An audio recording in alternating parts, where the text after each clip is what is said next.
여러분 잘 쉬셨습니까? 네. 근데 많이 남으셨네요.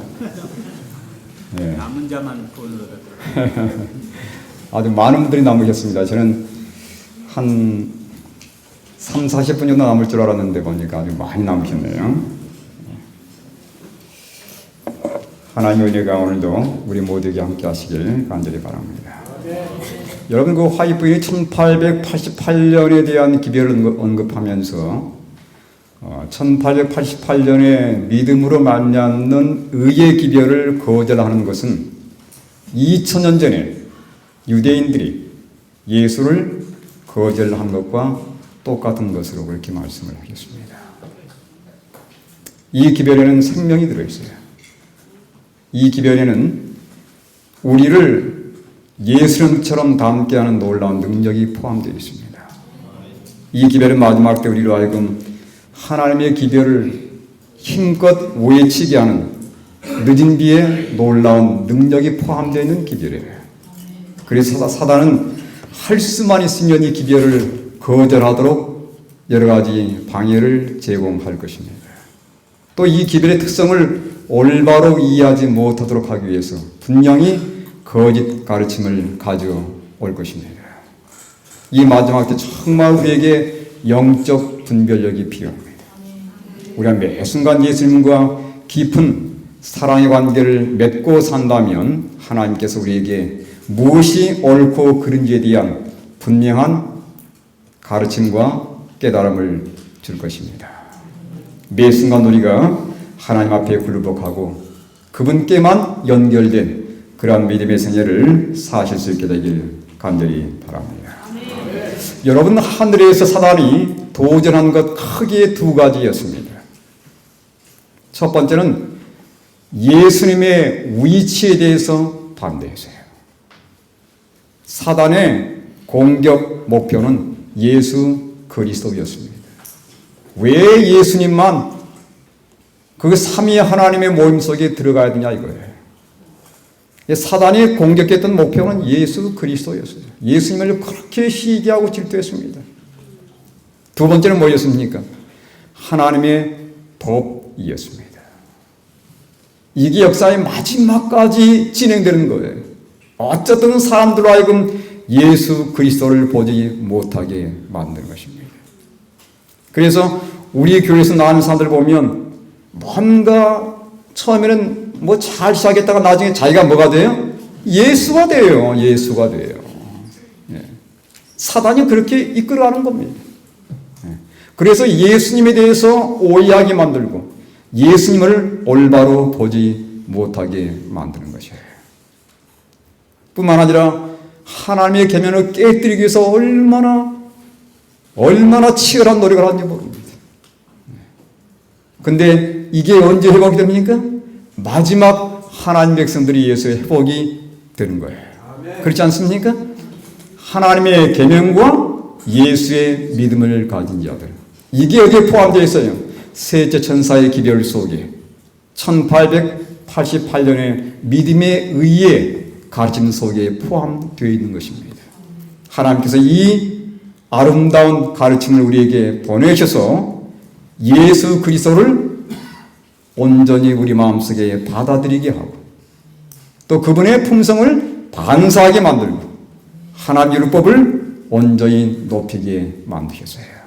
이게 바로 마지막 때 하나님 백성들의 사명이고 우리에게 주어진 기별의 핵심입니다. 남은 교회로서 이 기별을 감사함으로 매 순간 기쁨으로 받으시고 하나님께 항상 헌신하시고 하나님께 영광 돌리시는 우리 모두가 될 수 있게 되길 간절히 바랍니다.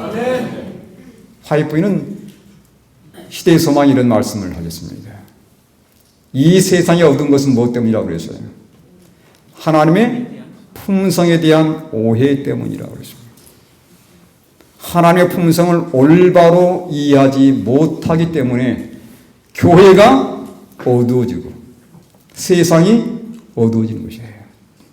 내 영혼이 흑암 속에 쌓여있는 이유는 하나님의 품성을 올바로 이해하지 못하기 때문이라는 것입니다. 그래서 우리가 이 하나님의 품성을 올바로 이해하는 건 참으로 중요합니다. 이게 어디에 들어있습니까? 이게 셋째 천사의 기별 속에 포함이 되어 있어요. 우리가 이 기별을 올바로 받기만 한다면 하나님의 품성을 올바로 이해하게 될 것이고 우리는 그 품성을 온전히 반사하게 될 것입니다. 여러분 그렇습니까? 이 셋째 천사의 기별의 핵심은 사랑입니다. 사랑의 기별이라고 했어요. 이 사랑을 사단은 혼동시키기 위해서 얼마나 노력한지 몰라요. 사랑은 자비와 공의의 결합체입니다.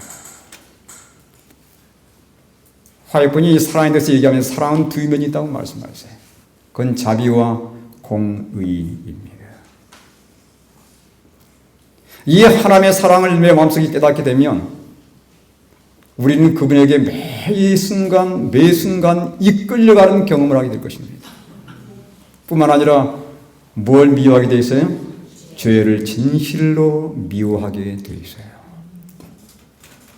하나님의 사랑을 얘기하면서 여전히 그의 마음속에 죄를 품고 있다면 여전히 하나님의 속성을 이해하지 못하고 있는 것입니다. 우리가 진실로 하나님을 사랑하고 정말 이 하나님의 말씀에 기초된 이 사랑을 우리 마음속에 받게 되면 우리는 죄를 진실로 미워할 수밖에 없게 되어 있어요. 그래서 오늘 이 하나님의 말씀을 통해서 다시 한번 하나님의 사랑을 깊이 인식하고 또 경험하고 그래서 그 사랑 앞에 굴복하고 진실로 죄를 멀리하는 그러한 경험이 우리 모두에게 있게 되기를 간절히 바랍니다. 제가 어쨌든 이 말씀을 보니까 이런 말씀이 있어요. 마지막 때 하나님께서 분명히 교회에 영적 부흥을 가져올 것이라는 겁니다. 근데 영적 부흥이 있기 전에 먼저 뭐가 와요? 거짓 부흥이 반드시 있다는 것입니다.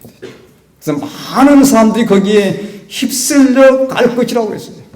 다른 영의 지배를 받고 여기저기에서 거짓 부흥이 분명히 일어날 것이라고 말씀을 했습니다.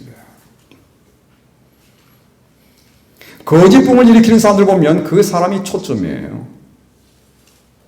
진정한 부흥이 있는 곳에는 언제나 예수님이 초점입니다. 그 사랑하는 여러분, 이번에 말씀 전하는 어느 누구도 우리의 초점이 대상이 되어서는 안 되는 것입니다. 언제나 예수 그리스도 초점이 되어야 돼요. 거짓 부흥과 진짜 부흥의 차이는 여기에 있습니다. 여러분 사람을 따라다니지 마십시오. 예수님을 따라야 되는 것입니다. 예수님을. 진정한 부흥이 있는 곳은 언제나 예수를 높이게 되어 있고 예수를 따르게 되어 있어요. 내가 어디에 있든 간에 거기에서 그 소속된 교회에서 하나님께 충성하게 되어 있습니다. 교회에서는 적당하게 살다가 거기 가서 충전을 받아야지. 그건 잘못되는 습관이에요. 그래서 이번에 여기서 배운 것들을 여러분이 이제 교회에 가셔서 각자의 곳에서 여러분이 어떤 역할을 해야 돼요? 불쏘시개 역할을 해야 되는 것입니다. 개인적으로 말씀을 더 깊이 연구하고 과연 이것이 그러한가 하여 누구의 습관이었습니까? 베레아 사람들의 삶의 습관이었어요. 그래서 여러분 스스로 진정 말씀을 깊이 연구하면서 과연 이것이 그러한가 하여 말씀을 연구하면서 내 개인적으로 받아 먹는 경험을 해야 하는 것입니다. 어떤 사람의 한두 사람의 가르침에 결코 의존하지 않게 되기를 바랍니다. 그건 완전하지 않습니다. 우리는 완벽하게 깨달을 수 없어요. 그건 예수님만이 줄 수 있는 빛입니다. 그래서 개인적으로 예수님과의 깊은 관계를 통해서 예수님 앞에 굴복하시고 있는 곳에서 예수님께 충성하시고 하나님의 교회에 충성하셔서 주변 사람들에게 빛을 비춰가시는 불쏘시개들이 다 될 수 있게 되기를 바랍니다. 아멘. 저는 여기 우리 교인들 가운데서 열심히 쫓아다니는 분들이 있는 것을 봐요. 어느 한두 분들에게 집중해서 쫓아다니는 분들이 있는 걸 봅니다. 물론 정말 말씀으로 충족하기 위해서 그런 거라고 생각하는데 그건 결코 좋은 습관은 아니라고 생각합니다. 우리가 있는 곳에서 말씀을 깊이 개인적으로 연구하고 있는 곳에서 예수님과 연결되는 경험을 해야 되는 것이에요. 우리는 각자 흩어져서 있는 곳에서 불쏘시의 역할을 해야 되는 것입니다.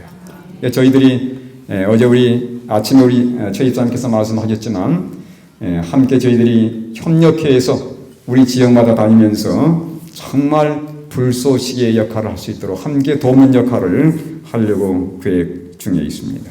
여러분께서 많이 기도해 주시고 또 함께 협력해서 하나님의 교회를 세우는 일에 우리 모두가 쓰임받게 되기를 간절히 바랍니다. 오늘 말씀의 제목은 요단을 건너기 위해라는 제목입니다. 자, 여러분 앞에 있는 도표를 한번 보십시오. 자, 저희가 지금 계속 여행 가운데 있습니다. 어제 저희가 어디까지 왔습니까? 요단가에 와가지고 교회가 엄청난 시련당한 내용을 저희가 말씀을 드렸습니다. 네. 요단을 건너기 전에 강력한 흔들림이 제공됐어요. 그 다음에 그들이 요단을 건너서 어디에 들어가는 겁니까? 마지막 가나안 땅에 들어가게 되는 것입니다. 자, 어린 양 사건을 통해서 그들이 홍해를 건너는 놀라운 하나님의 능력의 손길을 경험했습니다. 그 다음 어디에 들어갔어요? 광야에 들어갔습니다. 그리고 급기야 40년 만에 요단을 건넙니다. 그리고 그들이 꿈에도 그리던 젖과 꿀이 흐르는 곳 가나안 땅에 그들이 입성하게 되었습니다. 자기 성경에 보면 어린 양은 누구를 상징하지요? 예수 그리스도 그분이십니다. 우리가 구원받은 것은 바로 이분이세요. 그죠? 그 예수님께서 나를 구원해 주셨습니다. 그래서 언제나 우리의 매 순간의 초점은 예수 그리스도가 되어야 돼요. 그분에게 우리의 사랑을 고백해야 되는 것입니다. 그 다음에 그들이 통과한 것은 바로 홍해였습니다. 홍해는 뭘 상징합니까? 고린도전서 10장 1절과 2절에 보면 다 모세에게 속하여 구름과 바다에서 침례를 받고 계세요. 구름은 바로 성령을 상징합니다. 성령과 물 침례를 경험한 거죠. 성령으로 물로 침례받은 경험입니다. 그 다음에 그들이 광야에 들어가는데 사도행전 7장 38절을 보면 광야교회라는 표현이 등장해요. 광야교회. 그래서 이 광야의 생활은 우리 지상에서의 교회의 생활입니다. 그 다음에 어디를 건넙니까? 홍해를 건너는, 요단을 건너는데, 요단은 과연 뭘까요? 그 다음에 그들이 가나안 땅에 들어가는데, 가나안 땅은 물론 이제 천국을 상징하는 것은 분명합니다. 이거 뭐 다 우리가 아는 내용이죠? 요단을 건너는 경험은 뭘까요? 자, 오늘 이걸 좀 살펴보도록 하십시다. 자, 여러분, 이스라엘은 요단을 가나안에 들어가기 위해서 두 번의 물을 건너는 경험을 했습니다. 첫 번째 어디를 건넜습니까? 첫 번째 홍해를 건넜어요. 두 번째 또 한 번은 물을 건너야 됐었습니다. 그게 뭐였어요? 요단이었어요. 자, 홍해가 침례였고 이른 비를 상징하는 것이라면 요단은 뭘 것 같아요? 성령의 또 다른 침례. 뭐가 될 것 같습니까? 늦은 비가 될 것입니다. 자, 제가 그걸 좀 증명을 해드립니다. 성경은 그런 표현은 없어요. 화이트도 그 표현을 쓰지 않았지만 우리가 이 진행되는 사건을 볼 때 그것이 늦은 비와 깊은 연관이 있음을 우리는 짐작할 수 있습니다. 자, 홍해 말씀드렸습니다. 준비를 어떻게 했습니까? 홍해를 건너기 위해서 어린 양을 잡는 사건이 있었고 어린 양을 먹어야 되는 겁니다.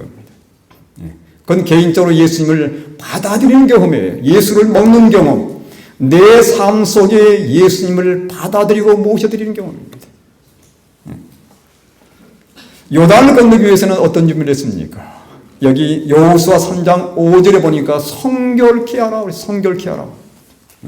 요단을 건너는 준비는 성결케 하는 것입니다. 성결 속에 뭐가 포함되어 있어요? 옷을 빠는 경험이 포함되어 있어요. 그래서 이 과거에 이스라엘 백성들이 시내산에서 모여서 하나님 법을 받을 때 하나님께서 모세에게 성결케 하라고 말씀하셨어요. 그때 옷을 빠는 경험이 포함되어 있었습니다. 그래서 옷을 빨면서 몸을 씻으면서 그들이 강을 건너기 위해서 준비를 했단 말이죠. 방법은 뭐였습니까? 하나님께서 모세로 하여금 지팡이를 뻗으라고 말씀하셨어요.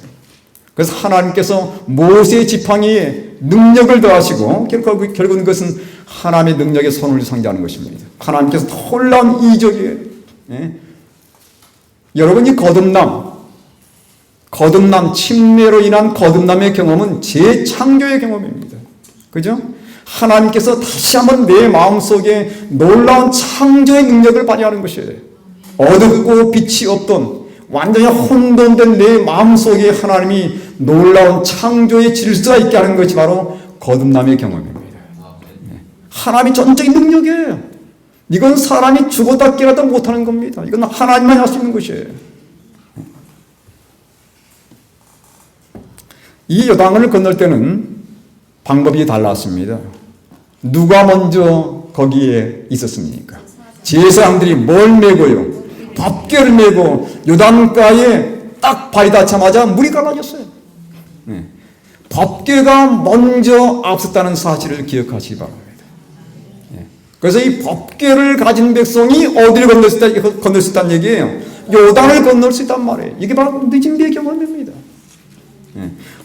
그의 마음속에 하나님 법궤가 담겨지는 사람들에 의해서 뭐가 내려요? 비가 쏟아지는 것이에요. 이게 바로 늦은 비의 경험입니다.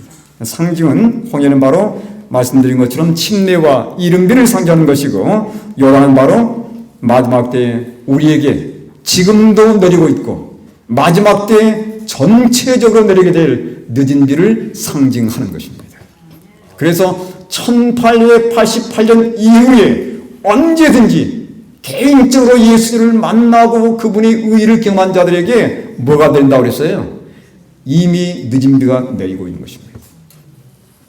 물론 전체적으로 마지막 때에 일요일혁명과 함께 이제 그 근간에 내리게 되지만, 하나님께서는 1888년 이후에 개인적으로 믿음으로 만나는 의의 경험 가운데 사는 자들에게 언제나 이 늦은 비를 줄 거라 약속했어요. 그래서 화이트는 늦은 비 때를 미래로 보질 않습니다. 언제나 화이트이 표현할 때는 지금이라고 해서 지금이 바로 어느 때나 늦은 비 때라고 말씀하셨습니다. 그러니까 우리가 개인적으로 예수를 만나서 그분의 사랑에 완전히 녹아지고 우리의 죄가 완전히 해결되며 예수의 품성에 반사되는 경험을 하게 되면 지금도 우리 개개인이 뭐 할 수 있다는 얘기예요? 늦은 비의 경험을 할 수 있다는 얘기입니다. 아멘입니까? 아멘. 여기 성경에 보면 늦은 비에 대한 약속이 여러 번 등장합니다. 제가 몇 개만 가지고 나왔는데, 자, 호세아 6장 3절 우리 함께 읽겠습니다. 호세아 6장 3절 읽겠습니다. 시작.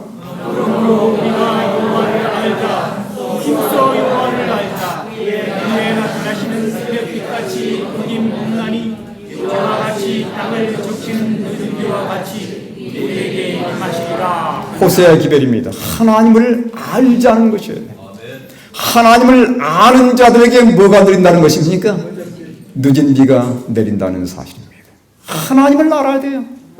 이 셋째 천사의 기별은 하나님을 가장 잘 알게 할 수 있는 기별입니다. 요한복음 17장 3절에 보면 영생은 곧 유일하신 참 하나님과 그의 보내신 자 예수 그리스도를 영생은 아는 것입니다. 아는 것이에요. 뭘 아는 것입니까? 하나님 그분을 깊이 아는 것입니다.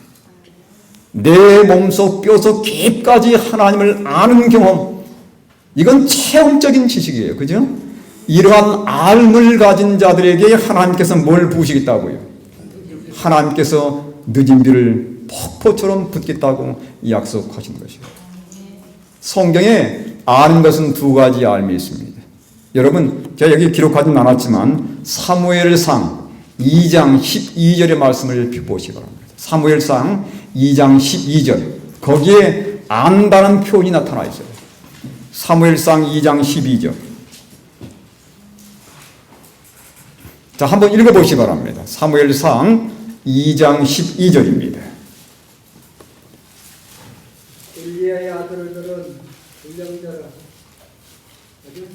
맞아요? 읽으세요.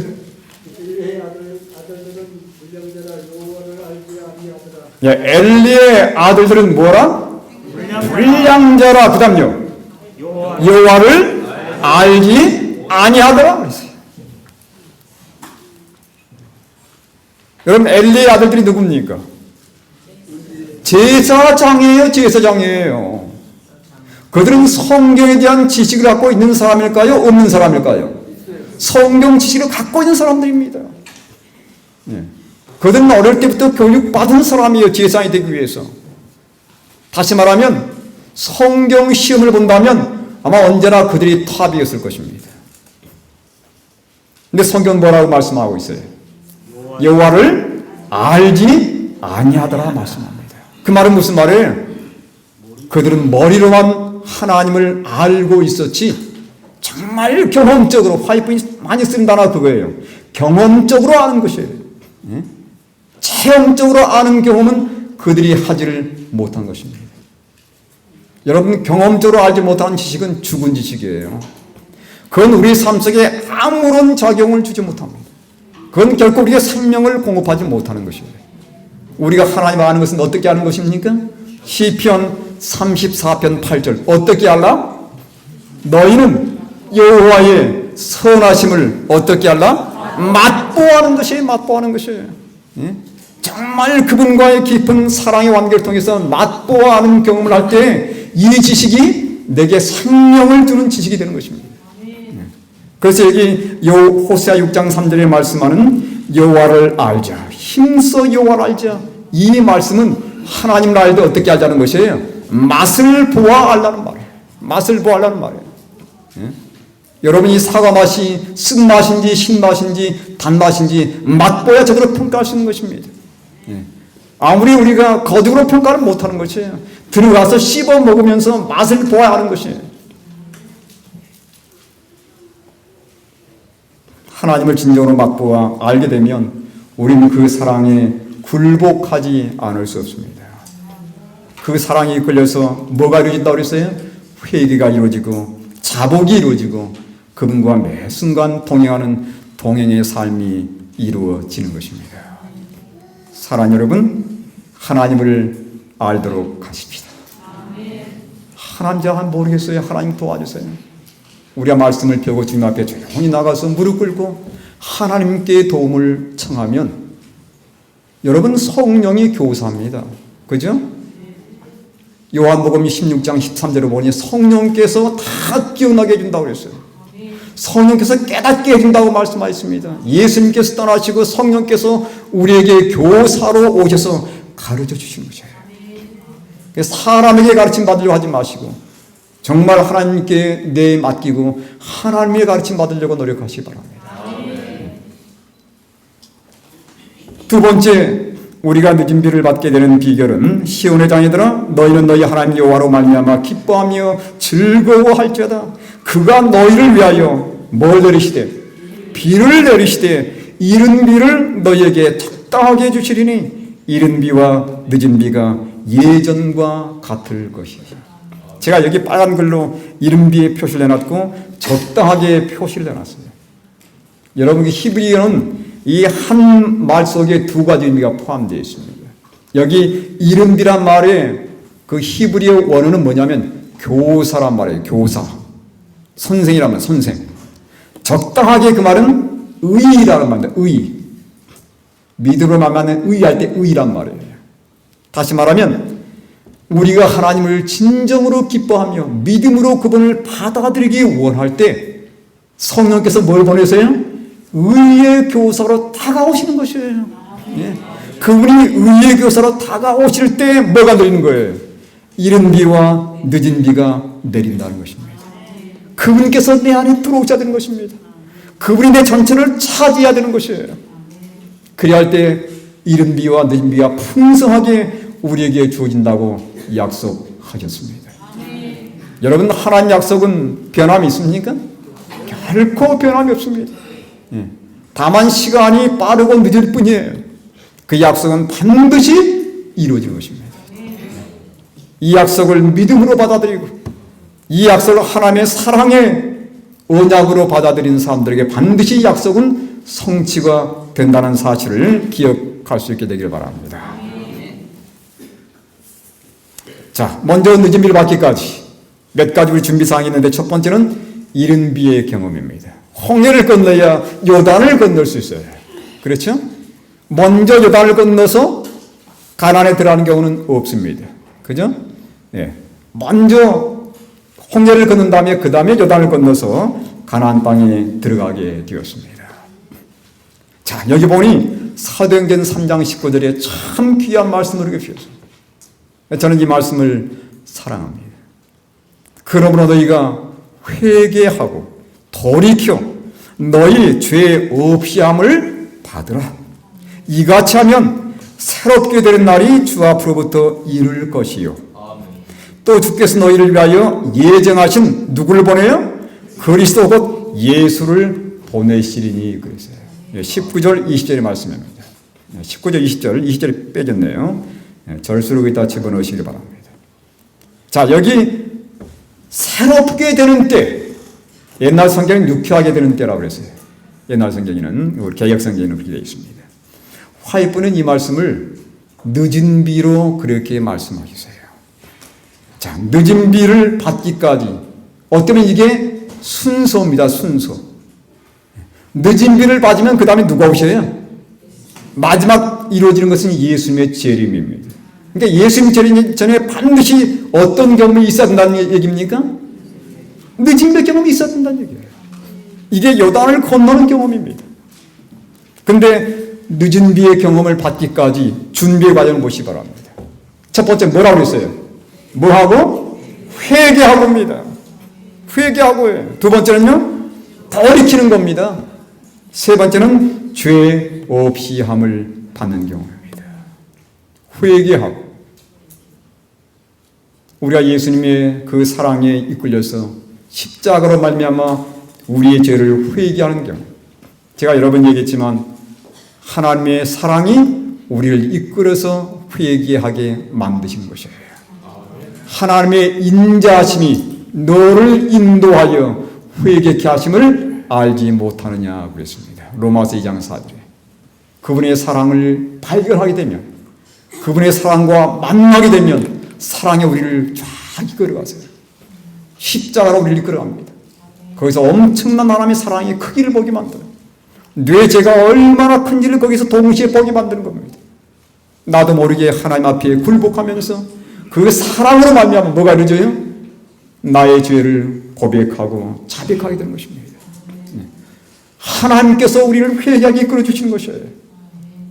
그 다음에 회개는 뭐 하는 거라고 했습니까? 회개는 뭐 하는 거예요? 죄를 슬퍼하고 떠나는 겁니다. 돌아가서는 안 되는 거예요. 그죠? 그래서 다시는 옛날로 돌아가지 않기 위해서 어떻게 되겠습니까? 날마다 그리스도의 십자가 앞에 자신을 못 받는 경험을 하는 것입니다. 이게 바로 뭐예요? 성화의 경험인 것입니다. 날마다 조금 이따 나옵니다 말은 두루마기를 빠는 경험이에요. 날마다 십자가의 그 빨래터에 나가서 우리의 두루마기를 빠는 경험을 날마다 하는 것입니다.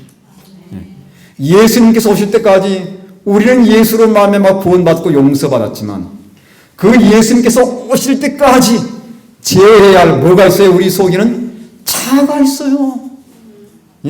예수님께서 오실 때까지 우리는 제어해야 할 자아가 있는 겁니다. 이 자아를 날마다 십자가의 밑에 우리 자신을 굴복시키는 경험을 해야 되는 것이에요.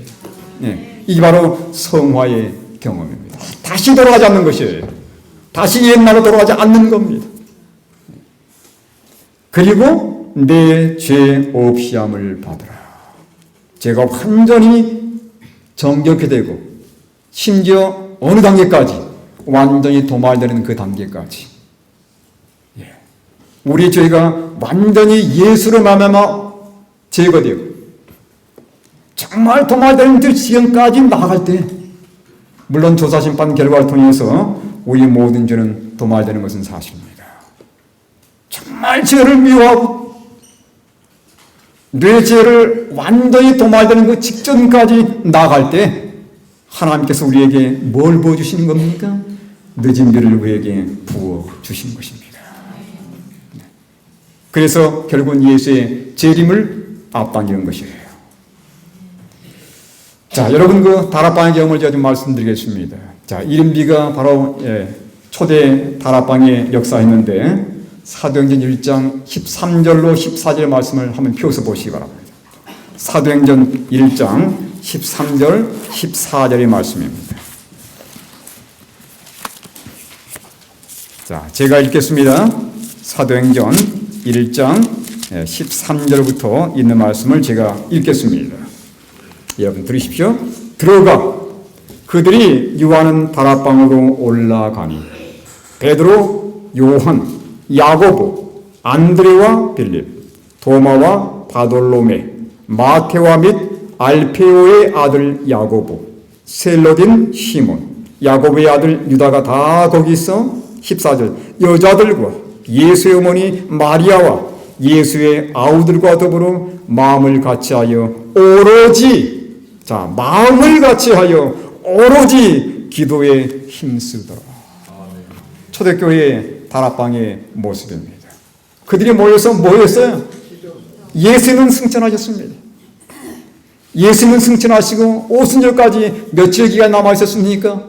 열흘 동안 기간이 남아있었어요. 그동안에 그들이 했던 것은 뭐예요? 그들이 날마다 모여서 하나님께 참여하며 기도하며 마음을 같이하는 그런 경험을 했다고 성경은 말씀하고 있어요. 다락방의 경험입니다. 그런데 예수님이 떠난 다음에 그들이 올라갔던 그 다락방은 추억이 있는 곳이었습니다. 그들이 다락방에 올라왔을 때 예전에 다락방이 기억났을 겁니다. 뭐 했던 다락방이에요? 예수님과 함께 예수님께서 발을 씻어주시고 함께 떡을 나눴던 그 다락방이 기억났을 것입니다. 그들이 거기에서 예수님의 심장에 못을 박는 경험을 했거든요. 예수님께서 제자들과 마지막으로 함께 먹기를 원하셨습니다. 자, 여기 보면 이렇게 기록하고 있어요. 자, 제가 이 성경절을 여기 화면에 띄웠습니다. 요한복음 13장 1절을 제가 읽어보겠습니다. 6월절 전에 예수께서 자기가 세상을 떠나 아버지께로 돌아가실 때가 이른 줄을 아시고 예수님께 때를 아셨어요. 남은 때가 얼마 남지 않은 것을 아셨습니다. 이 남은 때가 얼마 남지 않은 것을 아시고 예수님이 가장 집중적으로 했던 게 무엇입니까? 사랑이에요. 사랑이었습니다. 세상에 있는 자기 사람들을 뭐 하시되? 사랑하시되 얼마큼? 끝까지입니다. 그분이 세상을 떠나는 그 순간까지 사랑을 마지막으로 쏟아부은 겁니다. 그리고 그 사랑의 그 마지막 그 장면을 쏟아붓는 그 자리가 바로 어디였어요? 바로 그 다락방이었습니다. 근데 이 말씀 다음에 바로 누가 등장합니까? 마귀가 벌써 시몬의 아들 가룟 유다의 마음에 예수를 팔려는 생각을 넣었더라. 여러분 여기 요한복음 13장에 보면 예수님과 직접 연관이 있었던 두 사람이 등장합니다. 유다와 베드로예요. 어떤 사람들입니까? 예수를 부인했고 배반했던 사람들입니다. 예수님의 사랑 속에 누가 포함되어 있어요? 그들도 포함되어 있는 것이에요. 예수님은 그들을 버리지 않았습니다. 그들이 떠났지 예수님이 그들을 버리지 않았어요. 예수님은 끝까지 그들을 포기하지 않으셨습니다. 자기 사람들을 사랑하시되 끝까지 사랑하십니다. 저는 이 속에 유다도 포함되어 있다고 저는 생각합니다.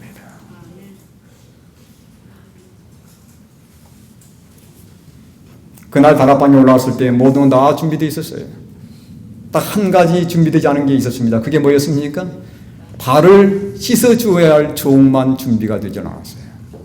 그건 어느 한 제자의 몫이 되어야 할 것이었습니다. 그런데 아무도 원하지 않는 것이에요. 그 전에 무슨 일이 있었습니까? 누가복음 22장 24절에 보니까 다락방에 들어가기 전에 어떤 사건이 있었어요? 누가 크냐? 거리에서 그들이 다락방으로 향해 가면서 싸움이 있었어요. 누가 크냐 이거예요. 예수님께서 곧 예루살렘의 왕으로 등극하실 터인데 누가 첫째 자리를 차지할 거냐? 그들 나름대로 등극을 매기고 있었습니다. 예수님이 십자가에 가고 있는데 그들은 전혀 그걸 눈치채지 못한 채 그들 나름대로의 부귀영화를 꿈꾸고 있었던 것이에요. 그러면서 누가 크냐? 자리 다툼을 했던 겁니다. 근데 이 자리 다툼의 제공자가 있어요. 누가 이 자리 다툼에 누가 크냐는 이 다툼을 누가 제공했을까요? 물론 사단이었겠죠. 근데 요한이 원인을 제공하는데 요한이 누구를 통해 가지고요? 요한과 야고보가 마태복음 20장 20절에 나와요. 20장 20절 21절에 보면 어머니를 통해서 요한과 야고보가 어머니를 통해 가지고 예수님께 가게 만든 겁니다. 뭐라고 했어요? 예수님 뭐잖아 등극하실 터인데 우리의 두 아이들을 하나는 왼쪽 하나는 오른쪽 앉혀주세요. 네, 그렇게 부탁을 했습니다. 이게 알려진 거예요. 가장 분노한 사람 누구였겠습니까? 유다였습니다. 유다가 분노해한 거예요. 제자들도 나름대로 심기가 불편한 겁니다. 네, 그래서 그들이 다락방에 들어가기 전에 예수의 마음은 읽지 못하고 그들이 싸우는 것이에요. 분위기가 다락방까지 연결됐습니다. 아무도 자신을 낮추려 하지 않는 거예요. 아무도. 예?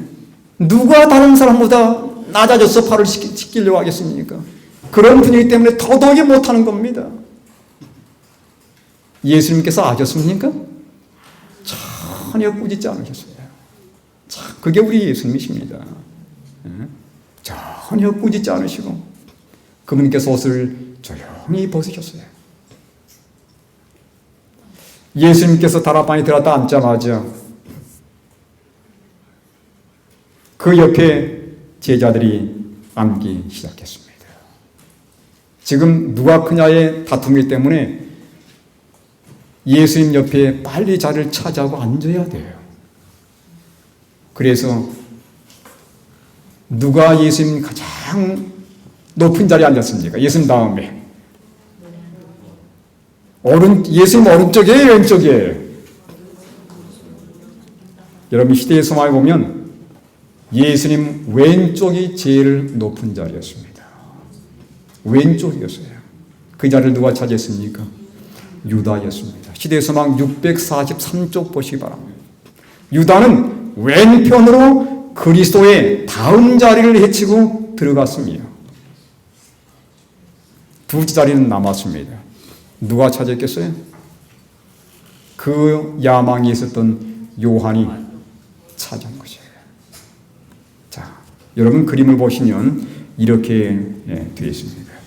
예수님께서 여기 앉아 계시면 그 다음에 왼편에 유다가 앉아 있고 오른편에 요한이 차지하고 앉았습니다.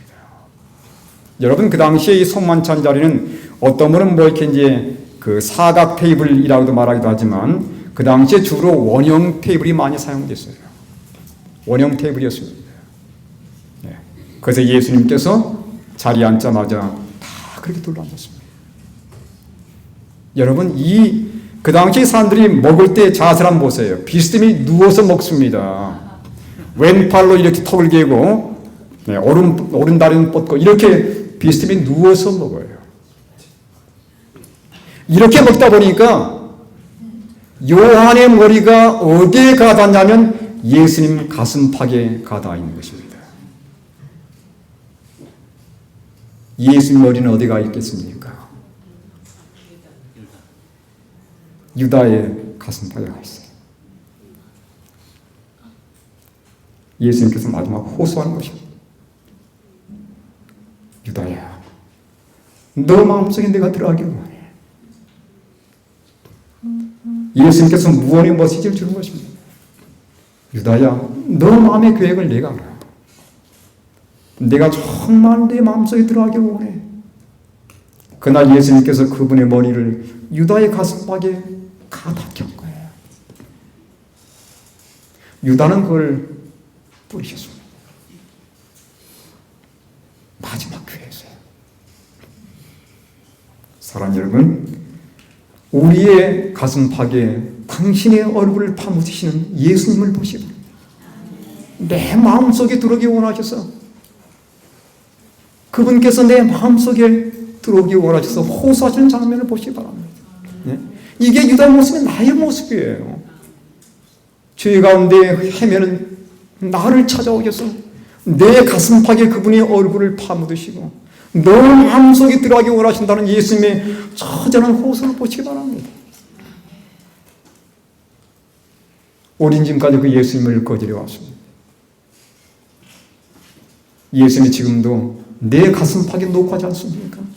문 밖에 서서 녹화하는 것이에요. 들어오기 원하셔서. 요한이 나중에서야 이 사실을 깨달았어요.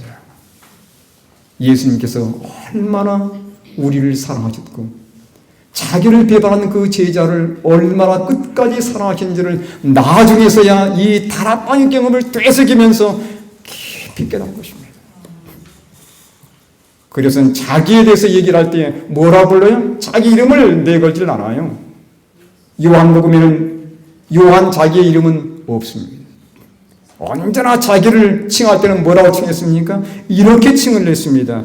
요한복음 13장 23절 예수의 제자 중 하나 곧 그가 사랑하시는 자가.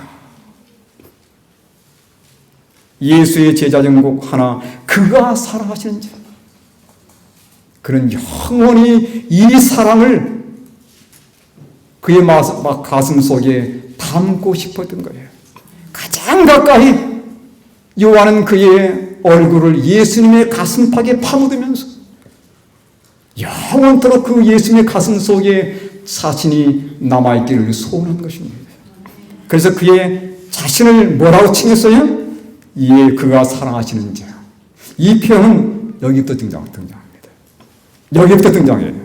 그리고서 그 이후로 몇 차례 이 표현이 등장하는데 그 첫 번째 표현이 바로 여기에요. 다락방 사건 이후에 자신을 이렇게 표현한 것입니다. 사랑하는 여러분, 다락방의 사건은 예수님께서 그의 제자에게 보여주신 엄청난 사랑의 사건이에요. 그들이 다시 어디에 모였습니까? 예수님께서 승천하시고 그들이 다시 모인 것이 바로 그 추억의 장소 다락방이에요. 그렇게 했던 사랑을 보여주는 그 사랑의 장소, 그 자리에 그 제자들이 다시 모인 것입니다. 그들이 뭐 때문에 예수의 심장의 못을 박았습니까? 서로 누가 크냐는 그것 때문에 예수 심장의 못을 박은 그 장소였어요. 그들은 예수님의 기도를 기억합니다. 겟세마네 들어가기 전에 그 감람산 기슭에 엎드려서 찬이슬을 맞으면서 밤새 기도하신 그 예수님의 기도를 그들은 기억한 것이에요. 뭐라고 기도하겠습니까? 그들이 뭐가 되게 달라고요? 하나 되게 달라고요. 하나 되게 달라고. 다락방을 나시기 전에 예수님께서 물론 이 말씀을 하셨습니다. 세 계명을 너에게 주노니 서로 사랑하라. 그분의 사랑을 다 보인 다음에 이 사랑에 대한 가르침을 그들에게 제시하겠습니다. 내가 너희를 사랑하는 것 같이 너희도 서로 사랑하라. 너희가 서로 사랑하면 이로써 모든 사람이 너희가 내 제자인 줄을 알리라. 그들은 하나님의 계명을 가졌지만 거기에서 뭘 보지 못했습니까? 하나님의 풍성의 영광을 보지 못한 것입니다. 그래서 예수님께서 새 계명으로 말씀하시는 거죠. 다시 눈을 떠서 그 의미를 보라는 것입니다. 그리고 너희도 뭐하라? 사랑하라는 것입니다. 사랑하라는 것입니다. 사도행전 35쪽 37쪽의 말씀입니다. 제자들은 약속이 성취되기를 기다리면서 참된 회개로 그들의 마음을 겸비하게 하고 그들의 불신을 자복하였다. 제자들은 사람들 만나기에 적합하도록 적합하게 되도록, 그리고 매일의 교제에서 죄인들을 그리스도께로 인도할 수 있는 말을 할 수 있도록 매우 열렬히 기도하였다. 불화와 최상권을 자르려는 그 모든 욕망, 이 다락방에서 했던 그 정신이었습니다. 이걸 완전히 버렸다고 했어요. 버리고 그들은 그리스도인 교제를 통하여 모두 친밀해졌다는 것입니다. 뭐가 내렸습니까? 이른비가 풍성하게 보였어요. 여러분, 하늘의 구름도 모여야 비가 돼서 쏟아지는 것입니다. 그렇지 않습니까? 우리 모두가 그리스도의 사랑으로 하나 되어 정말 믿음의 의의 기별로 하나 되어서 그리스도의 품성을 우리가 반사하고 연합이 될 때, 그것은 뭐가 내릴까요? 하나님이 늦은 비를 풍성히 부어주신 것입니다. 이른 비에 경험하여서 이 경험을 해야 되는 것이에요. 우리가 죄를 깨닫고 회개하고 하나님 앞에 전적으로 연합되는 그런 경험을 갖게 될 때, 그들이 버렸던 것은 불화, 최상권이었어요. 욕망, 명예 다 버린 것입니다. 그래서 최대한 하나 되었을 때 그곳에 비가 내렸던 것입니다. 우리가 해야 할 경험이에요.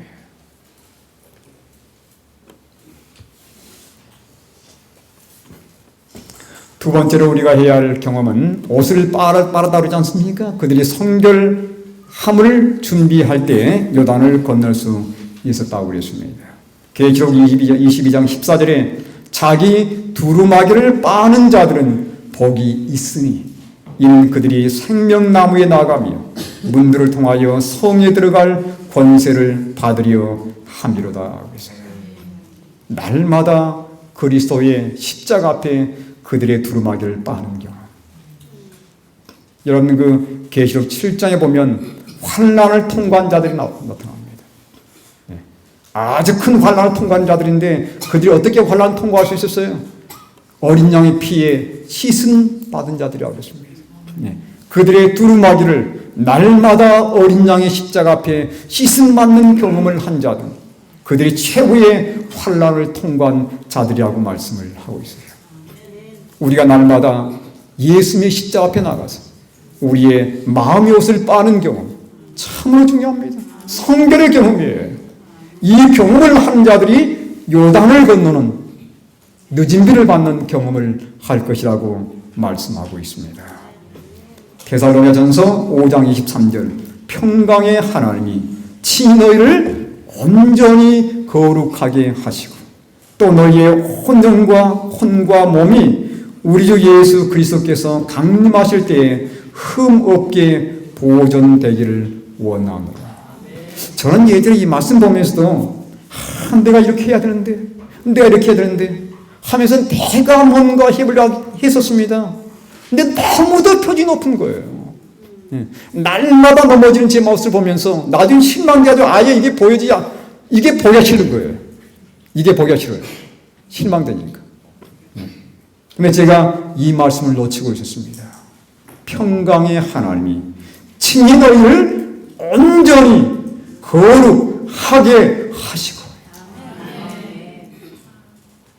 우리가 예수님께 전적으로 자신을 맡길 때 내 안에 들어오신 예수님께서 그렇게 하도록 도우시는 것입니다.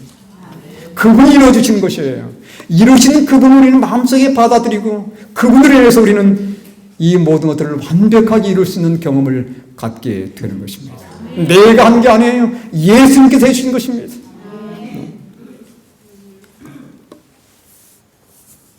사도행전 51쪽 성결이란 황홀경이 아니다.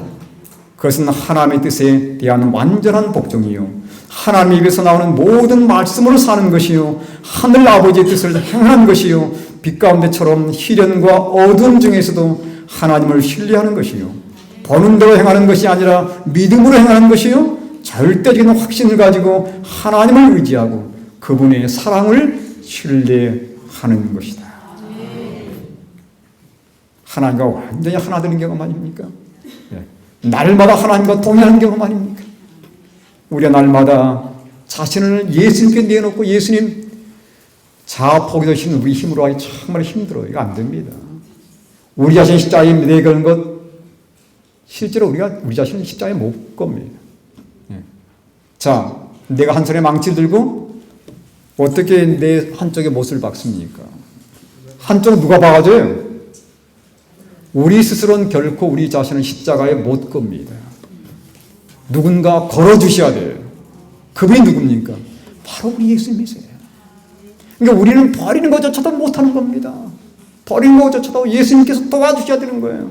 정말 우리가 마음으로 갈망하고 예수님께 도움을 간절히 요청하면서 예수님 저는 제 자신을 버린 것도 못합니다. 그래서 그분께서 나를 십자가에 못 박아 준 것입니다. 그분이 해주신 것이에요. 증언 5권 214 우리의 품성이 있는 깨람들을 고치고 심령의 전에서 모든 불결을 정결케 하는 일이 우리에게 맡겨져 있다 그랬습니다. 이건 무슨 말이에요? 내가 해야 한다는 얘기입니까? 정말 이 필요를 느끼고 예수님께 달려가는 것이에요. 예수님 제가 이걸 해야 되는데 제가 이걸 못합니다. 예수님 도와주세요. 우리 마음속에 간절한 갈망이 있어야 되는 것입니다. 네? 이걸 보려는 욕망이 있어야 되는 거예요. 네. 그럴 때 우리는 예수님께 나아가게 돼 있고 예수님께서 이걸 도우셔서 해결될 수 있는 겁니다. 왜 이게 해결 안 되냐면 우리 마음속에 그걸 해결하고자 하는 열망이 없기 때문에 그런 것이에요. 그것들이 고쳐지고 정결케 될 때 오순절날 제자들에게 이른 비가 내렸던 것처럼 늦은 비가 우리에게 내릴 것이다. 아멘입니까? 하나님이 도우신 것이에요. 하나님을 깨끗하게 하시고 하나님을 성령케 해주시고 우리는 마음속으로 그렇게 깨끗함을 받기 위해서 열망을 해야 되는 것입니다. 그 다음 세 번째 법궤의 경험입니다. 자, 법을 낸 자들이 제사장들이었습니다. 요단가에 발을 딛자마자 요단이 갈라지는 경험을 했어요. 그죠? 물이 쌓이면서 아래쪽에는 물이 흘러가 버리면서 길이 만들어졌습니다. 네. 법궤를 매는 경험에 다시 말하면 우리의 마음판에 하나님 법이 새겨져야 되는 것입니다. 아담의 그의 마음속에는 그의 법이 새겨져 있었어요. 아브라함의 마음속에는 하나님 법이 새겨져 있었습니다. 그래서 그들은 하나님 법에 온전히 순종을 할 수 있었던 거예요. 그런데 하나님 백성들이 애굽으로 내려간 다음에 거기에 사는 동안에 세상과 짝하고 살면서 하나님을 잊어버렸습니다. 법도 잊어버렸어요. 그래서 하나님께서 다시 그들로 하여금 그 법을 기억나게 하도록 하기 위해서 시내산에서 뭘 주셨습니까? 두 돌배에다가 계명을 기록해 준 것입니다. 하나님의 의도는 뭐예요? 이 돌판에 있는 이 법계, 이 돌판에 있는 이 계명이 우리 마음판에 새겨지는 것이 하나님의 원래 의도입니다. 언제 이게 가능합니까? 언제?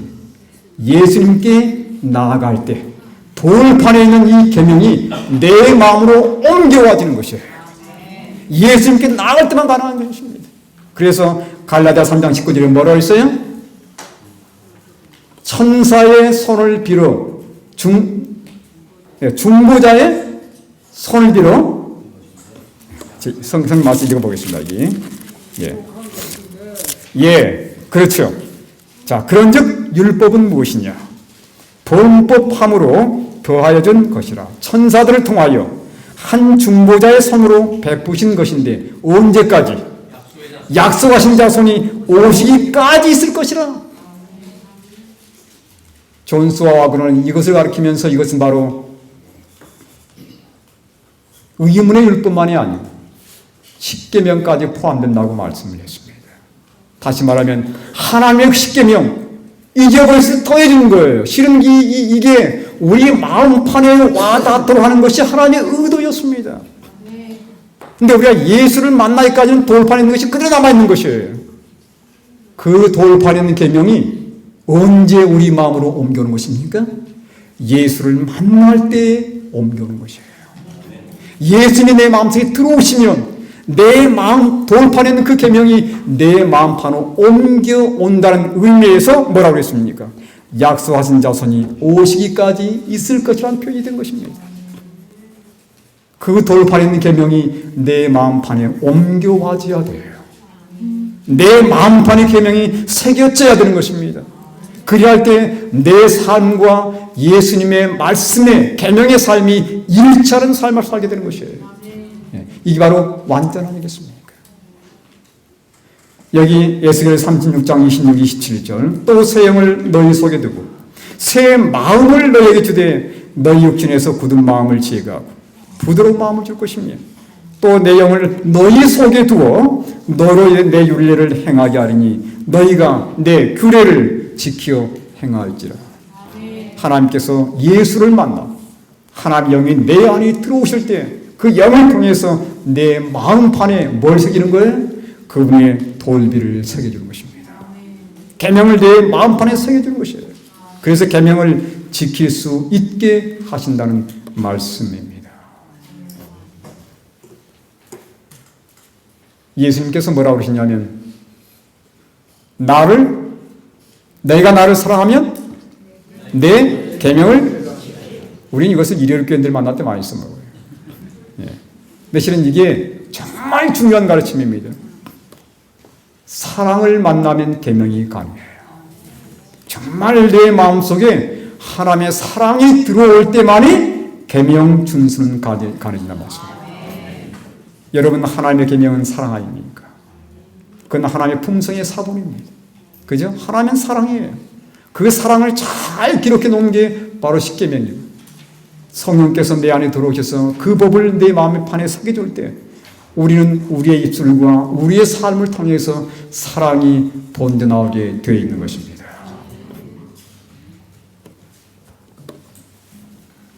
그러나 그날 후에 내가 이스라엘 집과 맺을 언약은 이러하니 곧 내가 나의 법을 그들의 속에 두며 그들의 마음에 기록하여 나는 그들의 하나님이 되고 그들은 내 백성이 될 것이라.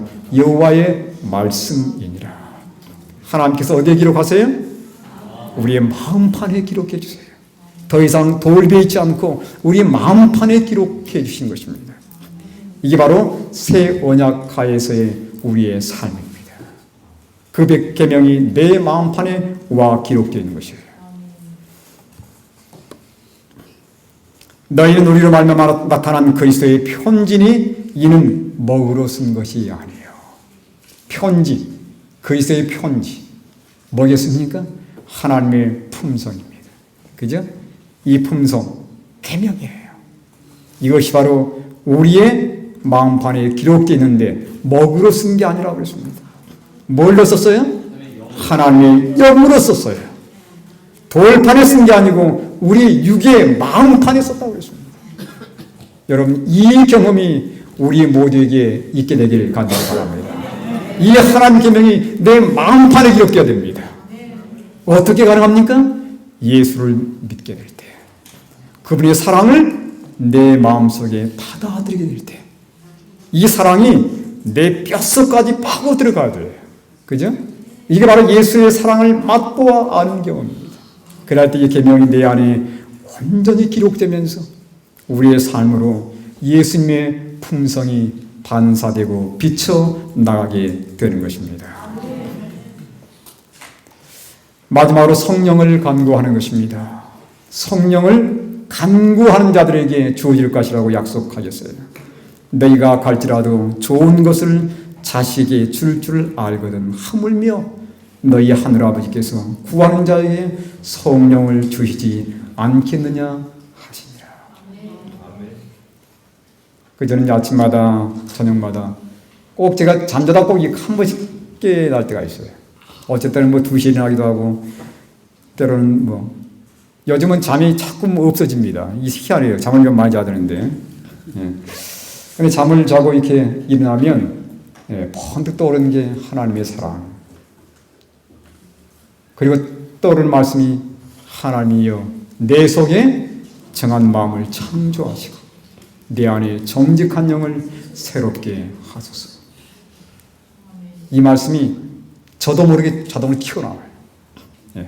튀어나와요. 하나님 제게 성령을 주십시오.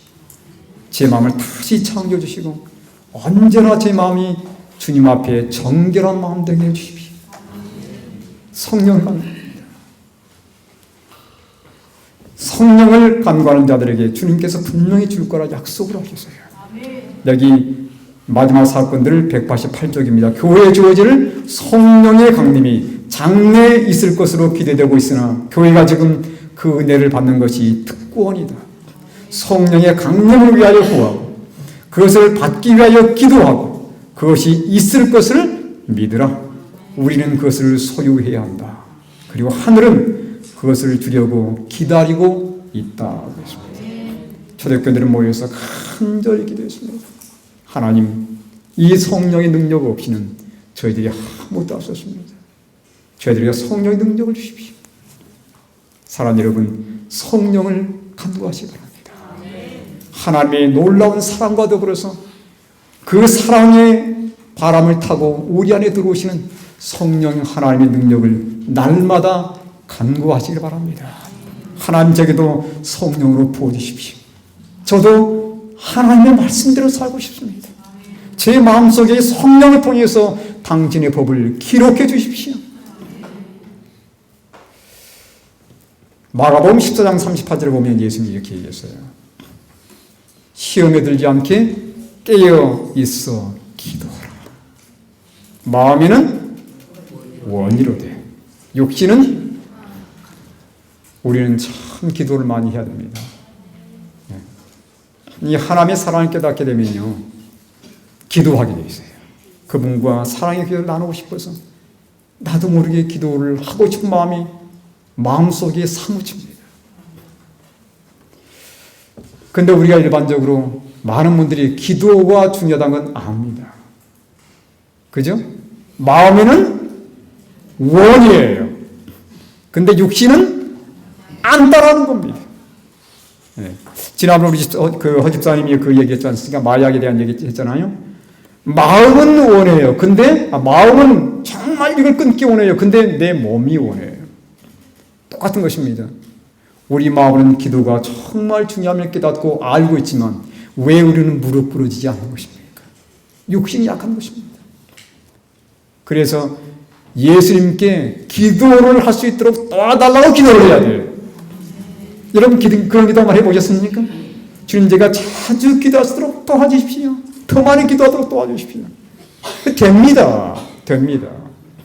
근데 하나님의 사랑을 깊이 체험하게 되면요, 그분의 사랑이 너무도 그립고 너무도 내 마음을 짜릿하게 움직이기 때문에 우리는 기도하고 싶은 마음이 드는 것입니다. 사랑 여러분, 주님께서 오실 때가 참으로 힘받겠습니다. 우리 마지막 때에 영적 부흥을 일으킬 마지막 주자들입니다. 그 영적 부흥은 분명히 늦은 비에 새롭게 함으로 인해서 우리에게 부어질 것입니다. 오늘 제가 드린 말씀들을 다시 한번 기억하면서 여러분이 돌아가셔서 말씀들을 깊이 상고하심으로 이 말씀을 통해서 하나님의 사랑을 깊이 마음속에 받아들이시고 우리 마음에 하나님의 법궤가 온전히 놓이는 그러한 경험을 통해서 정결함을 경험하시고 그리하여 주님께서 우리에게 부어주시는 늦은 비에 풍만한 성령의 경험을 다 하셔서 마지막 큰 외침을 외치는 백성들이 다 될 수 있게 되길 바랍니다. 여기 큰 외침 나왔잖아요. 큰 외침 외치니까 뭐가 무너졌습니까? 여리고가 무너졌어요. 큰 외침입니다. 외쳤어요. 그들이 외치자 무너졌지 않습니까? 그래서 누가 나왔어요? 바벨론이 무너지면서 누가 나왔습니까? 라합과 그의 식구들이 나왔지 않습니까? 이게 우리가 마지막 때 해야 할 큰 외침의 경험입니다. 이 경험이 우리의 모두의 경험 되어지길 바라면서 말씀을 마치겠습니다. 자비로우신 아버지, 주님의 사랑과 은혜를 감사합니다. 주님 오실 때가 참으로 임박함을 저희들이 깨닫습니다. 저희들 주님께서 저희를 사랑하셔서 교회를 사랑하시고 저희들을 사랑하시고 우리 가정을 사랑하셔서 주신 이 1888년의 놀라운 믿음의 의의 기별을 날마다 감사함으로 받게 도와주시고 우리가 예수님을 맛보아 아는 경험을 갖도록 아버지 축복해 주시옵소서. 저희가 우리 마음속에 그로 인해서 하나님의 법을 진정으로 보관하는 백성들이 되기를 원합니다. 그래서 하나님의 계명과 예수의 믿음으로 나가서 늦은 비를 경험하고 세상에 큰 외침의 기별을 울려서 마지막으로 바벨론에 있는 당신의 백성들을 불러내서 주님의 사업을 끝내고 예수님 오시는 그 영광 앞에 설 수 있도록 아버지 축복해 주시옵소서. 예수님의 귀하신 이름으로 기도드리옵나이다.